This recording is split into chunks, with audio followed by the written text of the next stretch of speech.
Эрхэм сонсогч та бүхэндээ зориулан азрах дэлтэй болсон номгийн талаар хэлье. Эрт цагт олон адуутай, хилэн хар азрахтай нэгэн адуучин ир байжээ.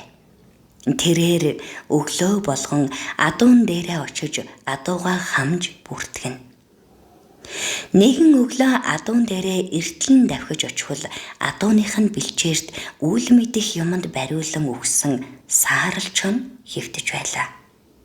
Манер гайхын сацуу өнөөх чоныг ганцгалсаар харьлаа. Маргааш өглөөн нь ирэхэд дахин нэг чон өгсөн байхыг хараад ихэд гайхан чухам ямар амтан ингэж чон бариад байгаа учрыг олохоор адуугаа манаж хонжээ. Тэгтэл өөрийн цагаан гэгээнээр хідэн чон адуу руу ойртож ирэхэд хилэн хар азарга нь адуугаа хангинтал хураагаад мөнөх чоннуудтай ноцолдож гин.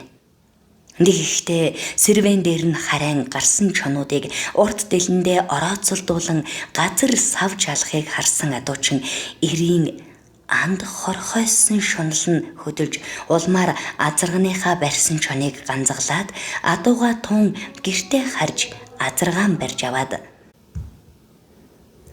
миний хар азраг чон агнахад гагцхүү энэ муу урт дэлэн л саад болоод байгаа юм байна.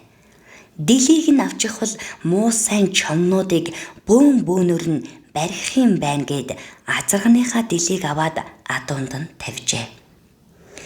Хар азраг маань хідэн чон барай бол гэж бодхоос нойр нь хүрээгүй залуу өглөө эртлэн босож адуун дээрээ давхиж ирвэл хилэн азарганыхын сэрвэнд чонын соёо нэвт орж улмаар азраг нь өгсөн байлаа.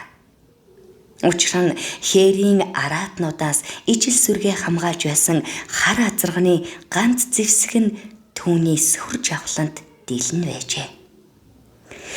Энэ явдлаас хойш сүргийн манлай азарганы дэлийг авхаа болсон юм гинлээ.